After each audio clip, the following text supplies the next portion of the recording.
How do you lose when your schedule just doesn't work? If you're working late at night, you're like shift like nurse, some kind of shift worker, other shift worker, and you're going to sleep in those mornings, things to help with better sleep would be a night mask. You're trying to mimic night in the daytime. Blackout curtains keep the temperature cooler than you think.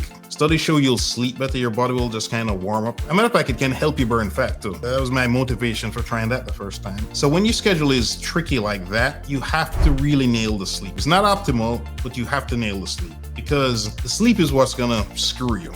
There's no doubt about it. The worst thing you can do is not eat when you're working late at night. That's the worst thing you can. You know you're compounding your problem. So I work at a restaurant.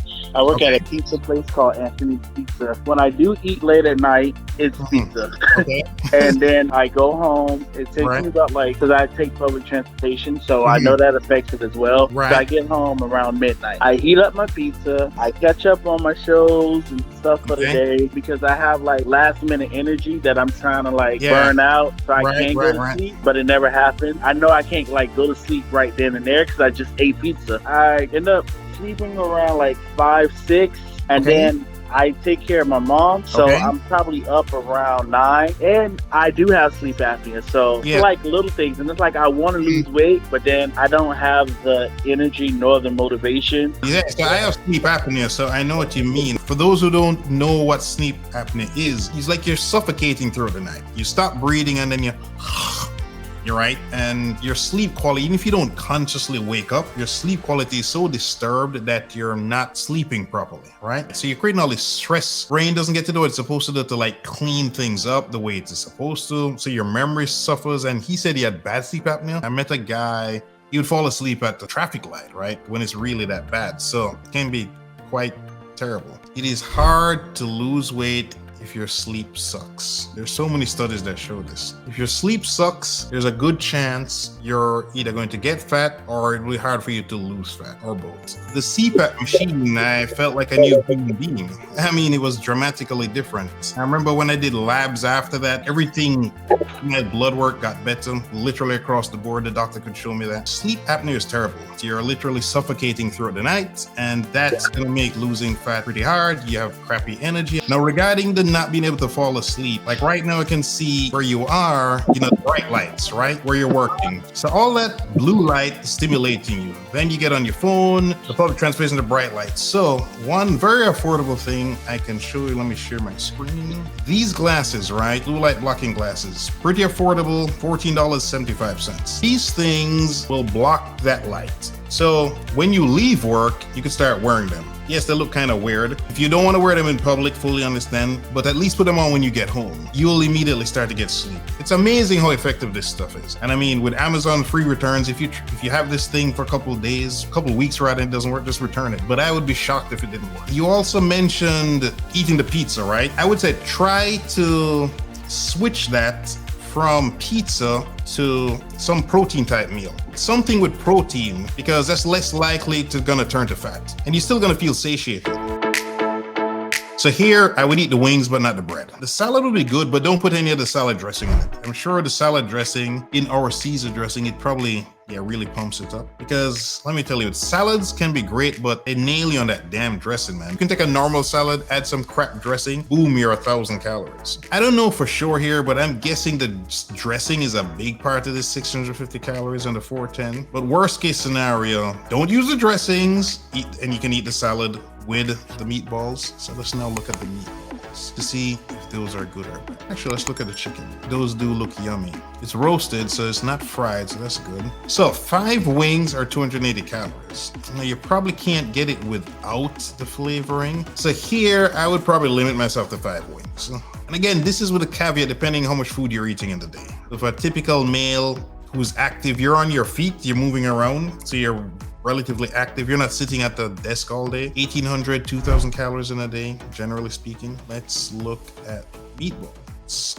So here's another thing. You could probably download MyFitnessPal and search for this to get the exact ingredients, the exact breakdown, the macros, the protein, the carbs, and the fat to even figure out which would be really good options for you. The fact that 2 meatballs is 740 calories, a good chunk of this is probably fats. So between the meatballs and the wings are the lesser of two evils for sure. You could literally eat 10 wings to equal 2 meatballs. You eat 2 meatballs, your ass is going to be hungry shortly. You eat 10 wings, a much better chance you won't be starving later, right? Throw in that Caesar salad without the dressing. You know, I did a funny experiment with Applebee's. It's one of my cheat meals, the ribs. I love the ribs. And I put the sauce on the side and I had less problems with like my sinuses and all this other kind of stuff. So that may be another thing that can affect your slide with a sleep apnea. Because, you know, when your nose is stuffed up, you're going to even more likely to breathe through your mouth, right? That's the purpose of the CPAP machine, to shove air up your nostril to make sure you don't breathe through your mouth. Now, if your nose is clogged up because some of these sauces is creating issues, then that's going to make the problem worse. But I'm glad you discovered about the sleep apnea, because that thing is a killer, man. That's a killer. I give you a lot of credit for coming up on the show. Enough respect for that. There's nothing wrong with seeking help, seeing a therapist. The body keeps the score, and holding things inside is unhealthy.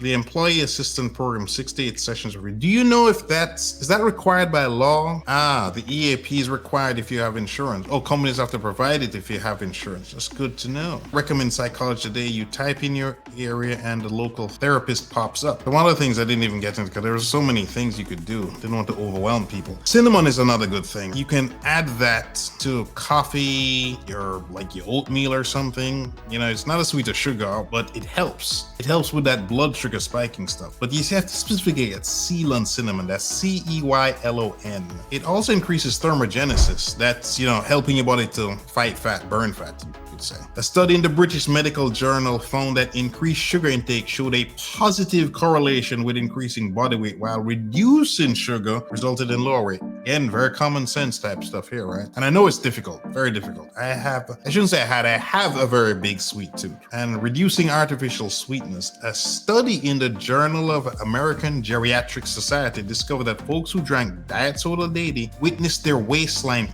triple in size over the course of 9 years. I remember some years ago I saw a study talking about diet sodas. For some reason, I like to say it increased the risk of stroke in women, not men, women, and they didn't know why at the time. But if you have to pick between regular soda and diet soda, go regular soda. The diet stuff is worse than the real bad stuff, than the regular bad stuff, I should say. Drink your Coca-Cola or Pepsi instead of Diet Cola or Diet Pepsi. And of course, don't turn to fat diets. Yeah, you may lose 10, 20 pounds in a month, but you're gonna put it back on. You always see on Instagram all these other things, these before and after shots, but there's no after. 6 months later or a year later, because they've gotten fat again, right? If you lose a pound or two a week, you're much more likely to keep that off, right? And in 6 months, right, that's a bunch of weight you've lost. If you think about it, you'll be noticeably different in 6 months, right? I mean, just a pound a week, that's 24 pounds. 2 pounds, that's 48 pounds. There's a new wardrobe right there, right? Worst case end of the year, it's a new wardrobe. What's your philosophy about mental health and weight loss? Typically, you try to change based on looks. Like you want to look better, right? I wanted to look better. Went to the beach. I was the only fat person there, no exaggeration. So that started to help motivate, but that turned out to not be enough. Most of us don't change because the doctor tells us we're unhealthy, right? That's usually not enough. Really want to try to dig a little deeper to figure out the whys, some deeper whys that will really keep you going when it gets tough. Because eventually it does get tough, right? So the mental aspect is huge, Sly. You need to understand your whys, because you're trying to create a habit, right? Like brushing your teeth, you do it every day without thinking about it. It's that same thing, because you cannot rely on willpower. That's been so proven. So, for example, if you have the urge for that pizza, like late at night, just eat the damn pizza. Because if you sit there going, oh, I'm never gonna eat pizza again, I'm gonna stop. Eventually, when you crack, we all crack under torture, you will go crazy. You'll go on a pizza bender. Let's go crazy on the pizza, right? So it's better you eat one slice every couple days than you just go crazy and eat pizzas, plural, over a couple days. So, and support groups help, whether it's having a workout buddy or some accountability partner. Oh, here's another tip. Telling people publicly what you're gonna do. Like what you did coming on the show, that's pretty good. Tell other people. When I was transforming, I told people at the office, that helped. Some people cheered me on. Some people tried to not offer me things as a result, because they knew I was trying to change. You can make changes with what you have. Trust me, it can be done. Believe me. Because you are determined to transform your body, you made it to the end of this video. To get more tips about how to look great and feel even better, check out one of these videos you see on the screen. I'm sure you'll enjoy them. So later's my massive. Me I go long now. For those who don't speak Jamaican patois, that's goodbye my people.